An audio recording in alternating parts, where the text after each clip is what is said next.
Fantasy football buy tiers. We're just going to go ahead and walk right into this. Nothing too crazy. So in theory, the A tiers, so the smash tiers. I like Pickens a lot this week. Just should be a smash against the Ravens here. High scoring game environment. Should be strong. Why should we like Amana and AJ Brown here? Yeah, Amon-Ra has scored, I believe, in 7 straight games, but the volume outside of that hasn't been great. He's kind of been sitting around that like 14-point, half-point PPR number a lot. And this is a Jag secondary that's been terrible all season.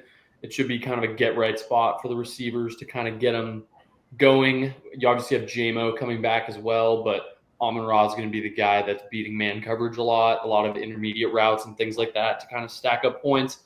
And this feels like a spot to kind of get him involved early and often just to kind of keep him locked in. And yeah, I feel like this spot makes a lot of sense in general for him. Yeah, AJ just makes a lot of sense to me with the matchup in particular. They're going up against the Commanders tonight, who run a lot of man coverage. 36% of snaps they play in man. And even though AJ's only played 6 games so far, he ranks the 6th in the NFL in receiving yards against man coverage. He's just an absolute beast. He has the highest yards per route run in the NFL against man coverage. So I just think this is a great smash spot for him against the Commanders, who allow a ton of yards to opposing wide receivers consistently. Yeah. Right on. All right, on to the next. So the running backs, for me, Mixon, I just don't think Cowboys are going to be able to keep this competitive. He's basically been close to 30 fantasy points the majority of the games he's played in. Just don't overthink it. Should continue to ride that hot trend, especially with Nico active. Why should we like Devon Achane and Kareem Hunt here? Yeah, after a down week last week, I think the offense looked pretty mediocre for the Dolphins, and it feels like a chance against a really bad run defense to get Devon some work on the ground. Obviously, the pass catching upside will always be there. I think he still caught 5 passes last week. They just only went for like 14 yards, which isn't great and not what you're used to seeing out of him. But this feels like an opportunity to get the ground game going. I think you'll probably see some Raheem Mostert or some Jalen Wright as well, but Devon should still be the lead back there, and I expect him to return to the end zone this week, probably in a high-scoring game for them. I like it. Kareem Hunt, yeah, Isaiah Pacheco is not going to be back yet. He still isn't ready to return. Pretty good matchup here against the Bills, who allow the second most fantasy points in the league to running backs. Hunt has looked really good, very consistent, scored at least 13 PPR points 5 games in a row. He also had 7 catches in week 10, which I like to see. I'm sure any fantasy owner, any investor would love to see. So I think Hunt keeps it going here in a great matchup against the Bills. Right on. All right. On to the next tier, tight ends. Njoku's active and healthy. This should be a very pass-intensive offense. There is no secondary for the Saints right now. I wouldn't overthink it. Why should we like the Kincaid Brigade and Hunter Henry? Yeah, the Chiefs just give up a ton of fantasy points to tight ends this season. And Kincaid's a guy that is going to run a ton of routes when he's on the field. His snap share, isn't as crazy as some of the elite tight ends that you're going to see, but when he's on the field, it means he's running routes. He's not really being used as a blocker much. He's being lined up out wide as a receiver in a lot of sets. And the Chiefs have just really struggled against tight ends, which is interesting considering the linebacker core is pretty good. I guess they just struggle in the zone coverage aspect of things. But yeah, Kincaid feels like a good buy this week. Yeah, Hunter Henry, just a straight up matchup exploitation here. Drake May is back at QB for the Patriots, which we love to see for the receiving threats on that team. Hunter Henry is probably his main target. He's the captain of the team. They're going up against the Rams, who, I target the Rams with these wide receiver picks or tight end picks a lot of the time because recently they've been really, really struggling against tight ends. For most of the season, it was wide receivers that were the main issue for them. Tight ends have just been absolutely ripping them apart. So I'm going to take advantage of that matchup and start Hunter Henry by Hunter Henry. Right on. I liked it. On the next tier, someone can train, middle of the pack, running backs. I like Chase Brown a lot. Just don't see really anybody getting touches behind him. Just seems rather simple. What should be a higher scoring game. Also, he gets utilized a lot in the receiving game, which I like. Grant Stole estimate early for me, and Jalen Warren. Why should we like both of these guys? Yeah, Estime obviously was kind of a waiver wire darling this week. I think a lot of people were pretty aware of the switch and roles. He had a career high in carries by like 5 carries. I think he had 14 or 15, which is obviously great to see if you've been holding Estime throughout the season. I don't know if I would quite trust him as a flex play just yet, but his projection's low enough that he should be a good buy or a good guy to consider elsewhere, and definitely a guy worth stashing on your roster somewhere for sure, because it feels like the role is growing. And as a rookie, that's something you love to see. He should be a candidate for a bit of a second half breakout, something that you see a lot with these rookies in skill positions. And yeah, I think the volume will probably be there again. He was pretty effective and hopefully finds the end zone this week. Yeah, Jalen Warren, you could maybe even put him in the contrarian spot this week with the matchup he has against the Ravens, who have a really stout rush defense. But I'm banking on this one being a relatively tougher game for Najee Harris than is going to be for Warren. Baltimore actually has struggled, relatively struggled against pass catching running backs. Jalen Warren is one of those. They're one of only 6 teams who have allowed at least 50 receptions to running backs this year. Warren is coming off of what I would consider to be probably his best outing of the entire season in Week 10, with 14 carries for 66 yards, 2 catches for 29 yards. So I think he is a solid sleeper option here this week. I like it. All right, our next category, receivers. So you both put Ridley, so I'll let you both explain reasons why. But Tillman, I mean, just pass-intensive offense, no secondary, same reason for Njoku. Why do you both like Calvin Ridley so much this week? Just seems like the connection's been there in the games since Will Levis has been back. I guess it was really only last week, but he fed Ridley early and often throughout that game. He was the clear primary target. With Levis, one thing you're going to get is some deep targets, which is an area that Calvin Ridley can thrive in. So, I like the play going forward.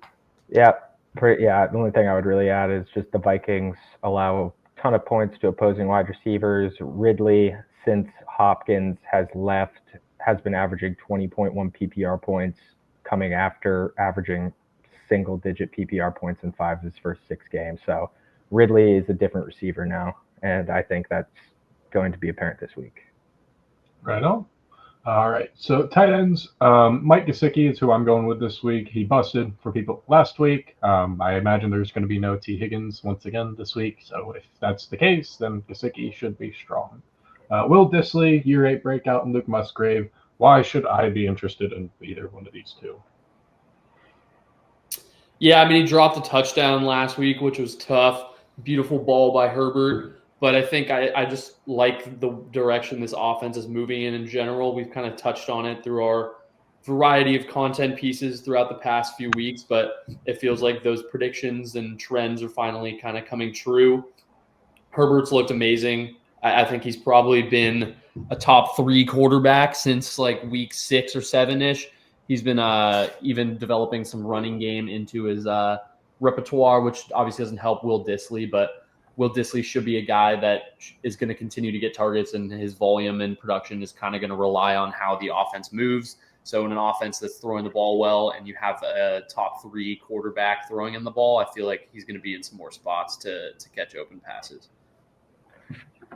Yeah, Musgrave, I just think is a really skilled tight end here in a positive matchup against the Chargers, who struggle against pretty much every position. That's going to open up opportunities for Jordan Love to get the ball down the field to Musgrave. He is only one of 5 tight ends to have 115 or more yards and at least a touchdown. I just think he needs a little bit more underneath work this game, which I think he can probably do against a team like the Chargers. I think Musgrave's a solid start now that he's back. I like it. All right, on to the next tier. So more contrarian.